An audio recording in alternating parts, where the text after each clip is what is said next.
Nesse experimento, nós vamos medir a carga e a descarga em um capacitor em um circuito RC, que é um circuito que tem somente um gerador de funções, um resistor e um capacitor. O gerador de funções é um dispositivo que permite aplicar uma tensão no circuito que varia ao longo do tempo, varia de uma forma controlada. Nesse caso, nós vamos aplicar o que é chamado de onda quadrada, que é o que eu estou mostrando aqui agora. Então, essa linha vermelha que eu estou desenhando, ela representa a tensão aplicada no circuito e, como nós podemos observar, essa tensão ora vale um determinado valor, ora cai para zero. Então, isso é definido como uma onda quadrada.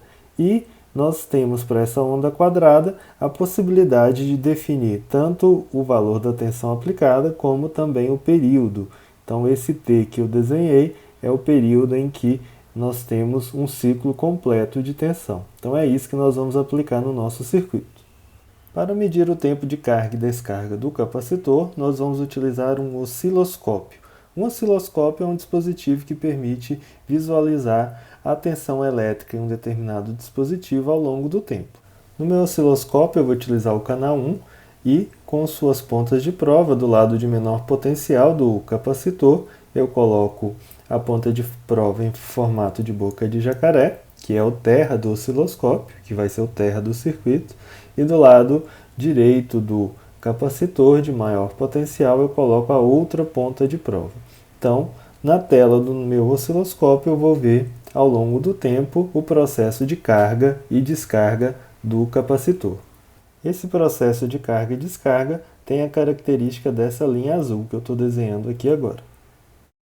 Então esse é o osciloscópio, eu tenho aqui no meio o gerador de funções e mais à direita eu tenho o circuito. Então vou mostrar agora como montar o circuito. Então primeiramente nós ligamos as garras formato de boca de jacaré que provém do gerador de funções com o cabo preto abaixo e o cabo vermelho acima.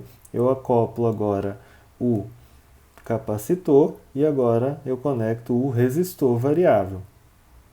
Então, girando esse botão, eu altero a resistência dele. Logo aqui, para fechar o circuito, eu coloco um cabo, simplesmente para fazer a ligação. E agora eu conecto o osciloscópio.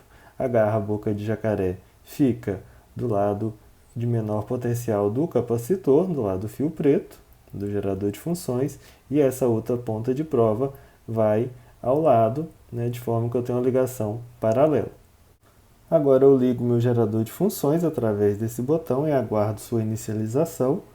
Altero o formato de onda através desse botão para onda quadrada. Em seguida eu altero a frequência dessa onda através desses botões laterais, selecionando frequência, e aí através do teclado numérico eu altero para o valor que eu desejo, nesse caso 50 Hz. E ao final eu preciso apertar o botão On/Off para ligar o meu gerador de funções. Agora eu ligo o cabo do osciloscópio no aparelho e aperto o botão ligar. Após a inicialização, eu posso pressionar o botão Auto Set, que as configurações vão ser alteradas de forma que eu consiga visualizar a onda na tela do aparelho. Eu posso ainda mexer nos botões do osciloscópio para alterar a forma em que o sinal aparece na tela. Então esse botão, por exemplo, eu faço a variação vertical do sinal. Eu posso utilizar agora esse outro botão para alterar a escala vertical também, que é a escala de tensão. E se eu quiser alterar a escala de tempo na horizontal, eu uso esse botão que eu estou girando agora. Enquanto que esse botão logo acima, ele me permite fazer a alteração da posição do sinal na tela do osciloscópio. Então essas alterações elas me permitem visualizar melhor o sinal.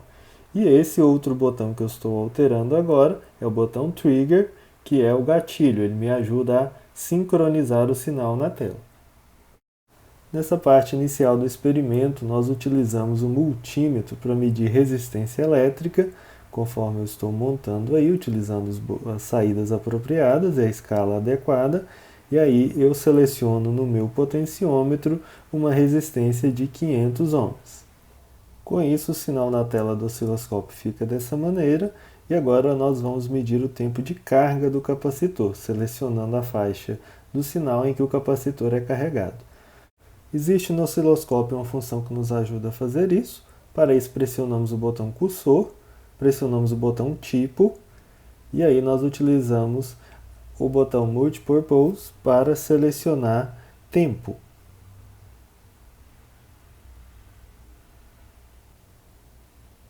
Então agora nós temos essas duas escalas verticais que podem ser deslocadas através do botão Multipurpose. Nós deslocamos a linha vertical do cursor 1 para o início do processo de carga e a linha vertical associada ao cursor 2, nós procuramos um valor de diferença de potencial que seja exatamente igual a 63% da carga total. Determinado esse valor de ΔV, o tempo mostrado na tela, em milissegundos, será o tempo de carga do capacitor. Feito isso, o próximo passo é salvar a tela do osciloscópio, conforme vídeo em que eu explico isso, e essa parte do experimento termina aqui.